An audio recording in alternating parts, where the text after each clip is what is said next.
Michelle Joy Phelps, and I'm joined now with the one and only Gypsy King, Tyson. You look great. How are you?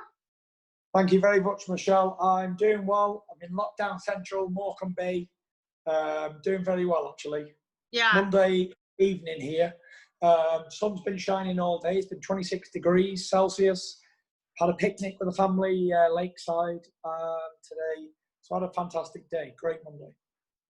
Well, it sounds like every time I leave England, it gets better weather. Because every time I'm there, it's always freezing. Well, not as good as California. That's for sure. True that. I could be in a colder climate right now. I could have left one for the other. So, yeah, I guess. Yeah. But yeah, so what's up? How are you? I mean, big news, just breaking news, really, of a deal being reached between you and Anthony Joshua. Yeah, a principal deal. We've agreed on that we're going to fight each other whenever that happens. But it is what it is at the moment with it all. I have fights to contend with, so does he. He has two mandatories with WBO mandatory and IBF mandatory, Pulev and Usyk. So I'm not sure what's going on with that. And I've got to do Wilder for the third time. So yeah, nothing's anything can happen in heavyweight boxing. Nothing's a foregone conclusion. And doesn't matter to me the news of other fights and stuff. It's not important because the only thing that's important to me is the fight that I've got coming next, which is Wilder. And you'd have to be quite stupid to overlook the heaviest puncher on the history of boxing. Mm-hmm. That's for sure. Well, I was going to ask you that. So should in the event of anyone lose, the deal between, or the agreement that you have in place with Anthony Joshua would basically go out the window, correct? I'm not sure. I never got involved in it. All I know is that we both agreed. He said he wanted to fight. I said I want to fight. So whatever that means, I think that means like me and you, Michelle, I could say, oh, let's go on a holiday to Barbados next year. We'll both agree to do it, but no dates have been set, no tickets or plane journeys been booked, no hotels been booked, nothing. So it's all principle, like it's just an agreement. It's not really the nitty gritty hasn't been done with the contracts and all that sort of stuff. It's just the base deal of the split and the 2-fight deal. When it happens, that's it. But I suppose if either one of us lost, then it wouldn't be on, would it? The fight wouldn't happen because there'd be more lucrative fights out there for either one of us. Right. Let's go back to the third fight. Right now, there is no date when the trilogy is going to occur. Do you happen to have any information? Do you know where they're wanting to put it? Are you guys wanting to wait until a crowd is allowed, or are you going to do it behind closed doors? Like, what's the situation on that? Well, again, I don't get involved in all that sort of stuff, and I think everybody in the world knows more than me about what's going on in my own career at the moment. People tell me, "Oh, you're fighting in Australia, aren't you, or China, or whatever." You know, at the minute, these stages, the way the world is at the moment, it goes in there and out of there, all these venues and fight dates and stuff. There's nothing happening, no concrete news. There's no venue, there's no crowd. And for me and Wilder to fight, the gate, it generates a lot of revenue. It was the biggest selling gate in history of heavyweight boxing last time. So, and that contributes to the purse and stuff. So I don't think they could afford to have it not behind closed doors, not unless one of these big billionaire type sports people want to put it on in his front room or something like that. Then it could maybe happen. But I think an enormous sporting event on that scale has to be in a live crowd. Right. Are you open? Whenever that's able to happen, I don't know.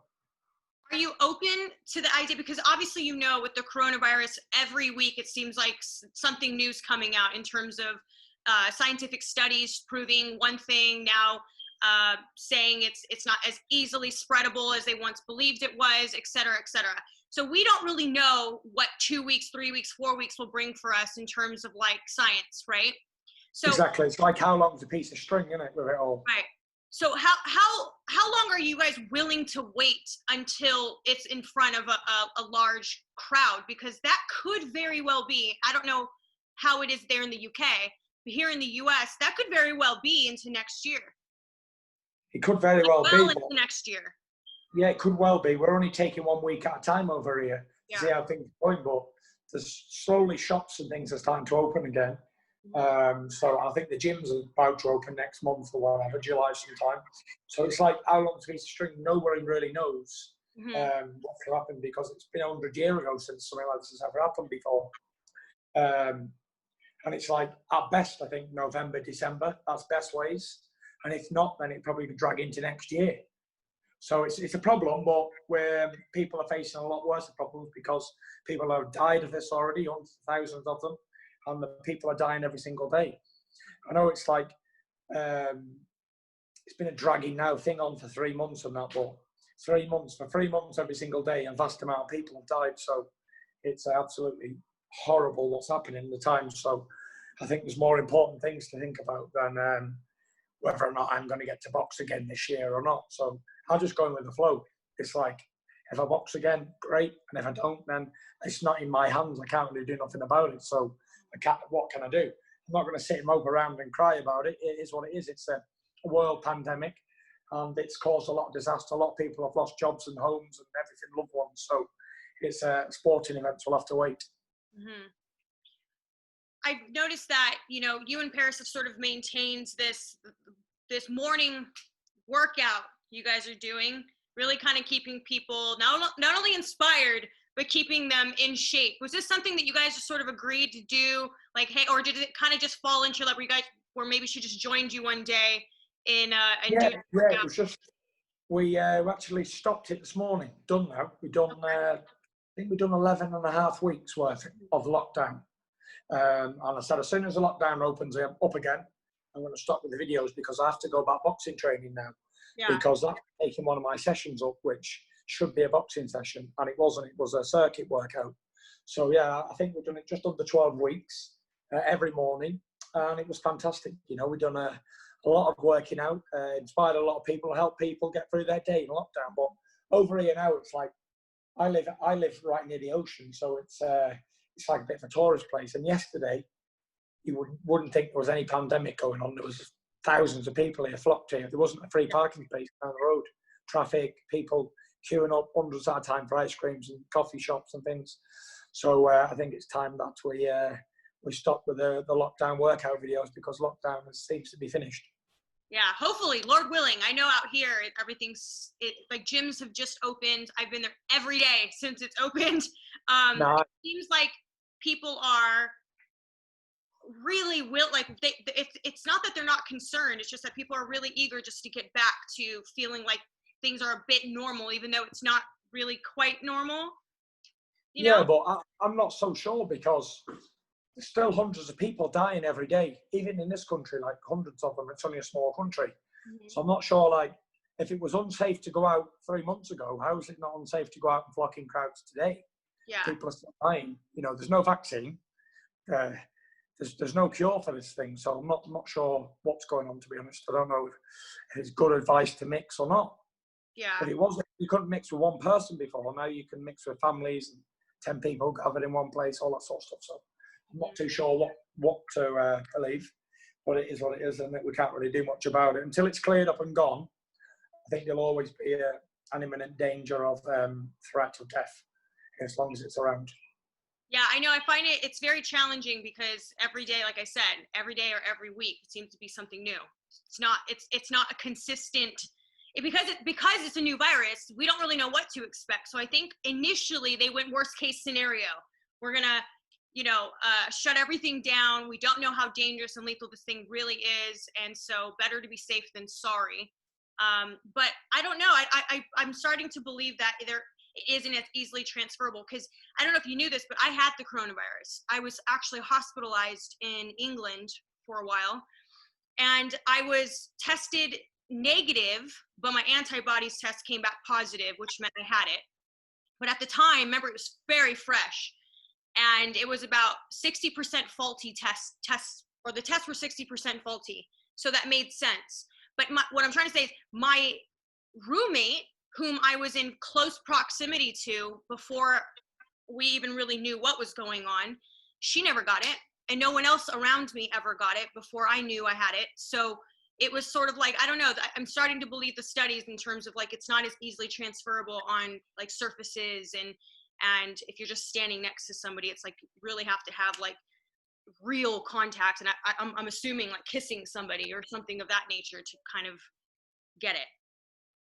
But I'm not sure. I'm not sure. I'm not a doctor, but I did have the test recently, and I thought that I might have had it in March, early March, but the test come back negative. So I didn't have it, or I've not got it, or I've not had it, no antibodies. So I was pretty pissed about that. I thought we would go up and down, because they say once you've had it once, you don't get it again. But so I've not had it. You're the lucky one.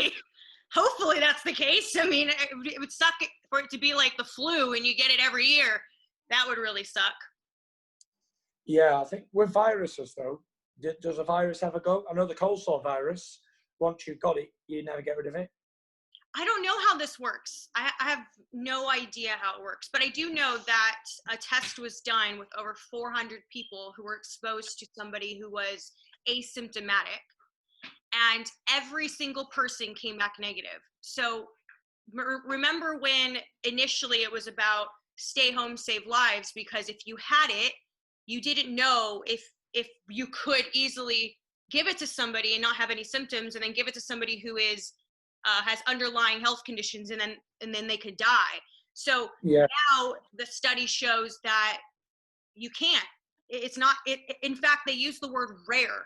They said it was rare that anyone could actually give it to someone who doesn't have full-blown symptoms, which is fantastic news, because it's kind of like the flu. Yeah, if you have the flu, don't go to work, don't go out and be around your family and friends. Like, stay home, like get better, but stay home.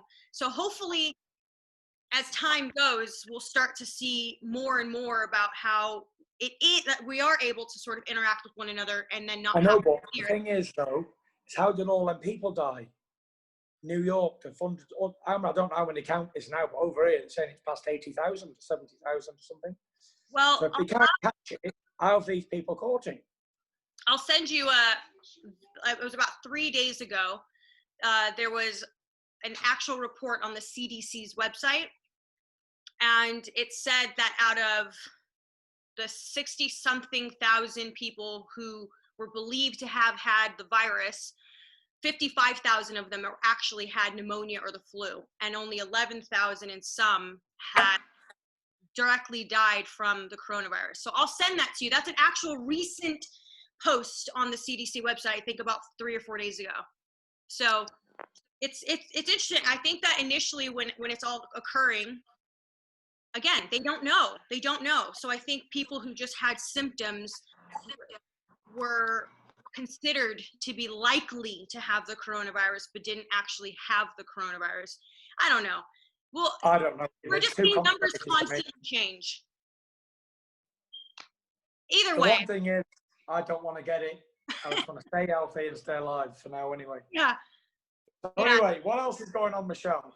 So I wanted to ask you, Deontay Wilder recently said that he didn't consider you being the champion. What did you make of him saying that? Did you take that as in he wasn't giving you credit, or did you take it as in like that's what anyone would have said? I'm not sure what type of crack he's smoking, but you know, does he think he was a champion before I beat him? Because if I'm not a world champion, then what did that make him? You know, it's I think he was a champion for 5 years or something, made 11 defenses, did he? And I smashed him to pieces, basically, and took his belt off him. So maybe he feels a little bit robbed or whatever. I don't know. I don't know where he's come up with that conclusion. It was his precious WBC belt, don't forget, Lucille. He had his own little box for it with mink fur in there, and polished it every day and everything. So precious to him. And now I've got it, so yeah, maybe he doesn't want me to be the champion, I don't know. But yeah, it's very unimportant what Deontay Wilder thinks, because when a man's been smashed to pieces like he has, put down 3 or 4 times and properly brutalised, then I'm sure they've got to come up with some excuses. It's the road to excuse city. What did you make of his corner stopping it? Do you feel that was the right decision? Did you feel, would you have felt that was the right decision if you were in his shoes? Yeah, to be honest with you, the fighters are there to fight. We're warriors. We fight on until we die, basically. And that's why in boxing there has been a few people die because they're too brave for their own good. But it is up to the corner. That's what you pay them for, basically, to look out for your interests, what you are too in a rage to see at the time. And I believe they were left him in too long anyway. And I believe that something severely bad would have happened to him if he'd have been left in, because he was going down the same kind of road as these fighters that have had brain damage and stuff like that. He couldn't protect himself. He didn't win a round. He didn't win a second of a round. And he was getting badly injured. There was a very bad swelling on the top of his head, at the side of his jaw. I'm not sure what was going on, but I think that Mark Breland, never mind sack him or slag him, I think they need to give him a pay rise, because without Mark Breland, there wouldn't have been a third fight. He'd have been retired from boxing. Dylan Whyte is suing because he feels like he's not got his shot with the WBC. Now it seems as though that the February 2021 date is even being pushed back even further, obviously due to the pandemic. He won't get very far. He won't get very far with the suing because everything's been put on hold, hasn't it? It's like the world's been put on hold, so everything has to move along with the whole pack. I was supposed to fight in July, but that's not happening now. I'm not going to sue for it because it's a pandemic, and obviously I'll get nowhere. But I'm sure his lawyers know what they're doing with it all. I'm pretty sure it probably has something to do with the fact that you and Joshua have sort of acknowledged that after your mandatories, after your trilogy and after the mandatories that he needs to go through, that the talk was that you guys were going to meet in the ring, and there was no mention of Dillian having his shot in between that. Is the likelihood, if for whatever reason, AJ has to fight both his mandatories first, is there any chance that there could be the WBC mandatory fight with Dillian? Yeah, listen, if whoever's available at the time, you have to fight. Yeah. But these fights with Wilder and Joshua and Whyte, they're all a million miles away anyway. So I'm not even thinking about that too much at the moment. Just thinking about staying fit and active. But there's not much I can do about anything because at the moment I'm signed to a fight with Deontay Wilder. I know he's not going to not take the fight. He has to take the fight because it's the biggest available money for him. So anything can happen in that fight. If he knocks me out, then there is no rematch clause again. Then probably he'll have to fight Dylan Whyte or Joshua or whoever. So we can only take one fight at a time. And right. Although I'm very confident in my ability, I'm not Houdini. I can't see to the future. So I can't say who's going to fight next and whatever. And as for Dylan Whyte at the moment, they're all wanting to fight. But at the moment, there is no fights. We all know there's no fights. So it's not even a possibility, even if we wanted to. It's not going to happen. Oh, your phone. Oh, there you go. I'm curious to know what your thoughts are on Mike Tyson considering a return to the ring. Yeah, listen, I'm all for it, to be honest, because I was once down and out, and everybody wrote me off. And I came back and I rose to number one position again. But you're also 53, Tyson. So does that not concern you? Does the age not concern you? The age, no, because every man has their own dream. And who am I to say, do this or don't do it? If Mike wants to do it, I'm sure Mike's old enough to make his own decisions.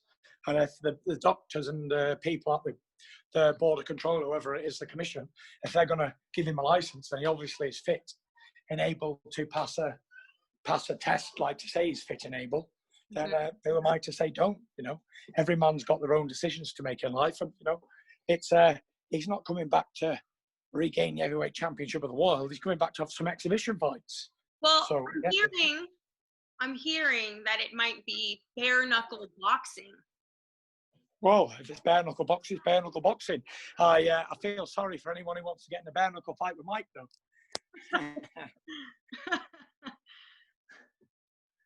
But yeah, it's I'm all for it. I'm just plugging his phone in charge because Okay. I only had 9% left. Yeah, I'm all for it. You know, if Mike wants to do a fight, there was even talks of him doing an exhibition fight with myself. I spoke to his manager and him. We had contact with both people, but I've not heard anything more of it. I think we even had an offer from ESPN, so it was definitely big, definitely official. But I don't think they're going down that route now. Like you say, I've heard this bare knuckle boxing and whatever else they're doing. So yeah, I wish him luck in anything he does because guy's a legend. And I hope he comes back and does well and gets out of it in one piece. Shut that door, Paris, on the interview.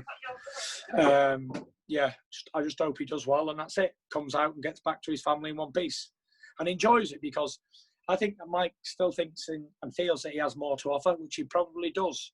And he's got one pay-per-view here off me anyway, whoever he fights. So you would really consider doing an exhibition fight with Mike Tyson?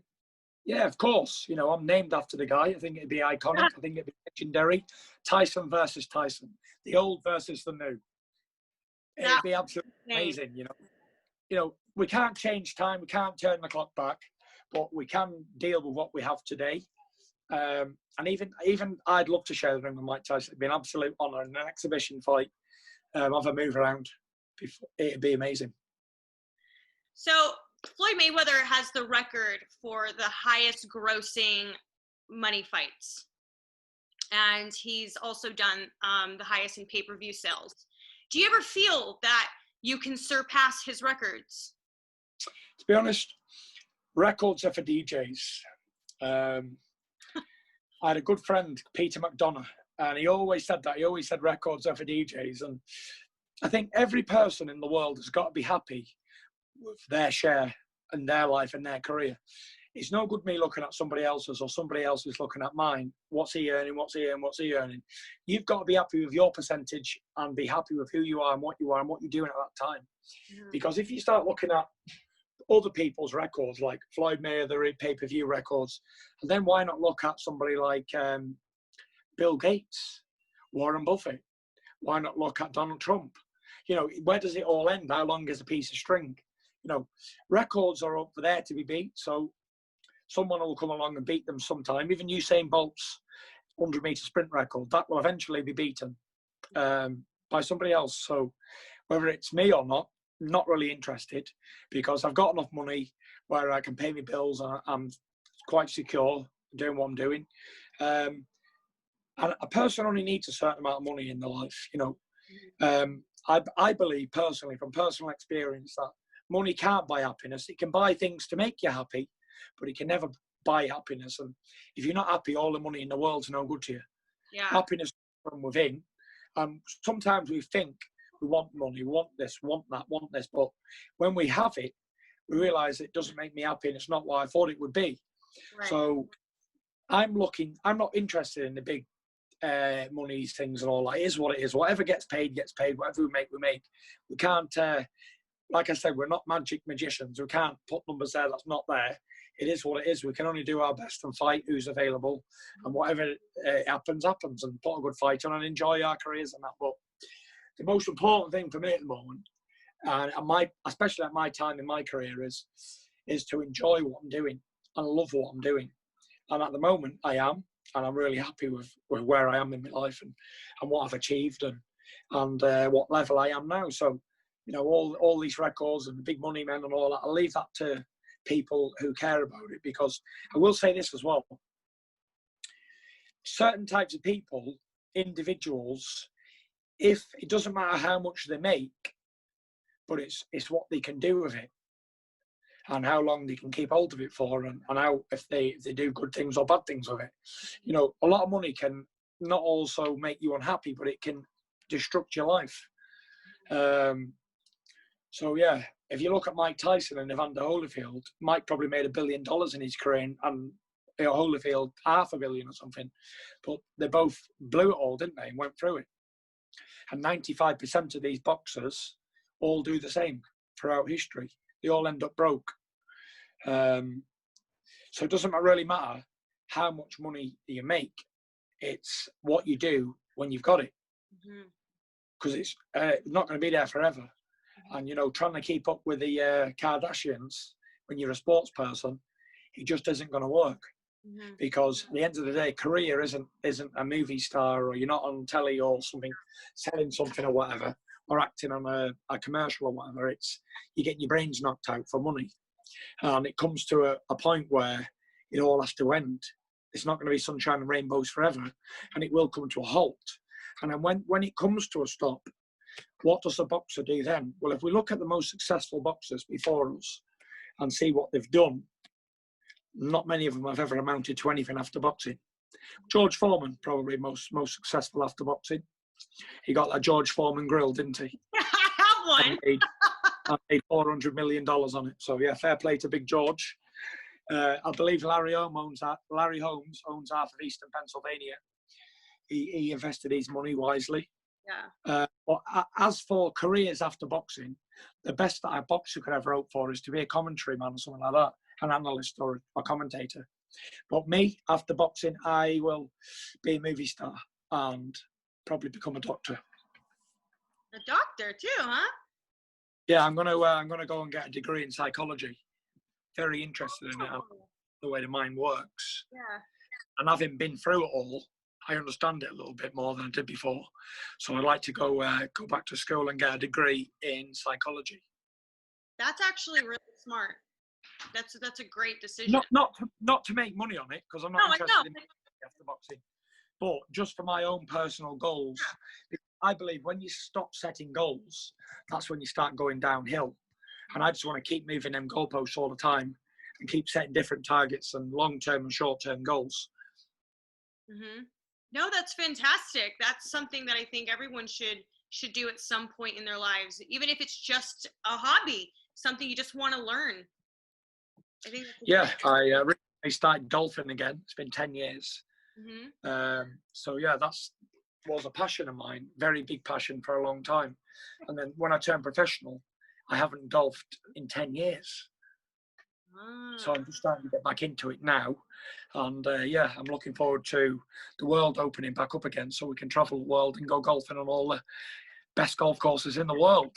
I was going to ask you what your lockdown hobby was, or what did you start doing that you maybe weren't doing prior to the pandemic. I find it so interesting that people are really kind of digging deep and finding new passions, new hobbies, trying things they would normally not try. Well, I've been back doing a bit of golf again, hitting a few balls off at the driving range and whatever. I've also been walking. I've been cycling. I've never rode a bike for about 10 years, and then all of a sudden I got one of those like hybrid touring bikes, and I rode like 80 miles one day, 65 miles another time. So I ended up riding quite regularly, where I'd never pick up a bike and start riding. So yeah, my lockdown hobby was cycling, but I think the bike has seen better days now. It's in the garage and it won't be coming out for a bit. You're done with it. No more. Yeah, so tell me about this making a movie about your life. What's this all about? Yeah, I've had a couple of offers to acquire the movie rights for the Tyson Fury life story. But at the moment, I'm not focused on that because I'm still active, and it's for when I'm finished with the career. So yeah, it's guaranteed. It's worthy of any Hollywood movie star's boxing movie for sure. The story's unbelievable, and it will continue to improve. Yeah, so it's worthy of any movie for sure. I'm sure there'll be a lot of people interested in acting the Gypsy King. Just gonna say, okay, I know you've said Denzel Washington, but let's be realistic right here. Let's be realistic. Who would you imagine playing you? Because I remember at one point you said Vince Vaughn, and I thought, you know what, that's a pretty smart call because you guys are pretty similar in height. Well, I know he's not as tall, but he's still he's very tall. Yeah. 6'. Well, I met him in Vegas at one of the fights. I was actually amazed how tall he was. He was massive. Yeah, he is. Yeah, but I don't know. You know, I'm sure the people who's gonna put the movie on, they'll have some actors in mind, won't they? It won't be up to me who's going to play it. I mean, I'm sure you have some influence over that, but I thought for sure, I was like, you know, Vince Vaughn would probably be a pretty good call for you. Definitely. Yeah, well, we'll see. But the only problem is he probably won't want to shave his hair off, will he? Yeah, but it's Hollywood. They can always put those fake, what are those things over? It makes you look bald? I've no idea. I've never ever had one. Never had a need to look bald. I already am bald. So since everything's gone down, have you seen much of anyone, or have you pretty much no? No, I have been training every day for 3-4 times a day. I haven't really seen anybody. I've seen Paris and the kids quite a lot, more than I've ever would do in the last 10 years, I reckon, 3 months. What else have I seen? I've seen my dad odd occasion. I've maybe seen a couple of my brothers odd occasion, and a couple of the training partners. Like I've seen Isaac now and again. But even Isaac, we've been like, over here, we've been really social distancing, not going out and about, not mixing. If we have done a run, we've been running like 2 meters apart, stuff like that. So yeah, we're only going out in 2s and 3s, jogging and stuff. So I've not seen anybody. The lockdown for me though, it's been sort of like give me time to understand what really matters in my life and what I really want and what I'm going to do when the world comes back to where it was or improves. Yeah, I used to think like, oh, when it first started, everything was took away. Like there's no coffee shops open, restaurants, bars, pubs, stuff like that. I thought, oh, what am I going to do in a weekend? Like I usually go for a bit of food or something like that. But at the end of the day now, we've been having barbecues at home, stuff like that. So don't really need a restaurant. Don't need to go. But as soon as it opens, I'm going to go to a little Italian place in Manchester, and I'm going to have a certain truffle ravioli, ribeye steak, and some king prawn gambaroni, and a couple of Diet Cokes with a chili and cheese garlic bread. Looking forward to that. When do restaurants open over there? Do you guys have a date yet? No dates. I think July or something like that, August maybe. Dang. But I have been barbecuing. I've become a top chef. Gordon Ramsay, eat your heart out. I've been cooking and stuff like that. So it's been good for me. And especially not eating out stuff. And especially like nothing's been open. Not even takeaways were open over here at one point. So there was no like deliveries and stuff like that. So everything had to be cooked at home. So it was good for me. I didn't put any weight on during lockdown or anything like that. So it really has been a break for one. No commitments, no media commitments, no travelling commitments, nothing. So it has given me time at home with the kids and that. So it's been good. Yeah. Well, lastly, I want to ask you, if you don't want to comment on it, it's completely okay. But I do want to ask you, you have been in the hot seat before where what you say or what your opinions were have been either taken out of context or people found themselves offended.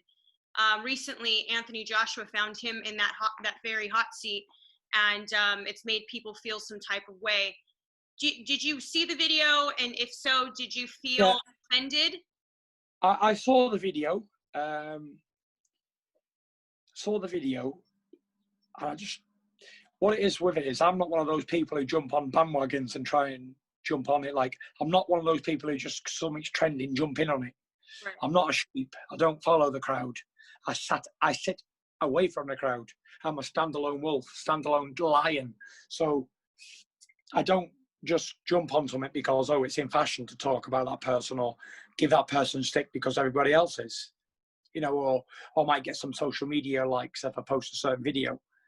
But listen, everyone does what they got to do. I'm sure AJ's got his reasons why he said what he said. And its concern is none of my business what he said. That's his own opinions, and everyone to their own opinions. It's one of those things. I'm sure everyone's got their own opinions on every single thing. No one agrees on a certain different things at the same time. So whatever his reasons were, he's done it and it's in the past. So it's moved on. I'm sure he's apologised if he's offended anybody. Oh, he actually didn't, did he? He actually said, if you didn't like what I said, go fuck yourself. So yeah, no apology necessary. But let's just say, I'm not pushing knives in or kicking anybody when they're down, but if it would have been me who said it, don't shop in any black-owned stores or any Asian-owned stores or anything, or don't buy from their businesses, then I'd have been crucified like Jesus Christ. Let's just say that. But good job it wasn't me, and it never would be me, because to me, colour doesn't exist. I've got the most diverse team in boxing. So yeah, I've suffered racism all my life. 32 years old in August, come from a travelling background, gypsies, hated race of people. It's the only race that's sort of acceptable to be racism towards these days. It's acceptable racism. Even the TV companies in this country are allowed to be racist towards travellers. It's terrible. But yeah, I'm not a person who gives a damn about what colour somebody is or what background they're from or whatever.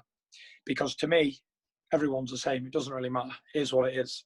But listen, it's none of my concern or none of my authority or have opinion on what other people say. So I'm not really interested in what he says, to be fair. Sure, he's got his reasons. That's it. Well, we're supposed to live in a world where everyone's entitled to an opinion. So for that. Yeah, but the thing is, we're supposed to live in a free world when everyone's entitled to have an opinion. But when these opinions, no one likes what these opinions are, all of a sudden you're not allowed an opinion anymore. You're only allowed an opinion as long as you are not upsetting anybody. True, which is hard to do. You have to 50%, no matter what you say, you have a 50% chance of upsetting somebody. So it's like kind of like pick your poison, isn't it? The thing is with Joshua, though, he's always got Eddie to talk for him. And always Eddie does all the media stuff and all that, and he sort of like just reads off a piece of paper. Even that speech he was reading, he read it off a piece of paper. Nothing's freestyle. Everything's wrote out or planned.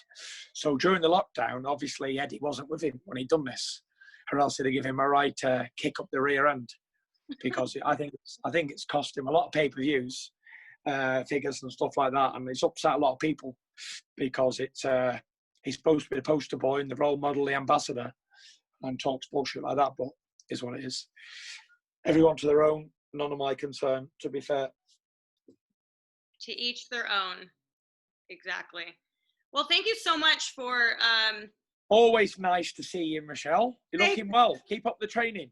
Thank you. You know what? I haven't even been training. I have been in the gym. No, I've been in the gym the last 2 days, but I've been eating better because, like you said, we can't go out. No one wanted to go out. We were staying home. So what are you forced to do?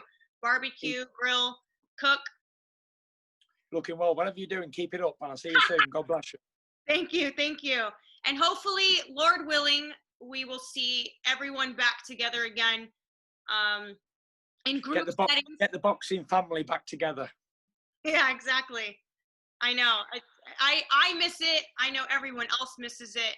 And the one thing I will take away from this entire thing is I will never, ever take for granted the freedoms that we've had and the relationships that we have when we're around people, because you don't know when's the next time you're going to see them.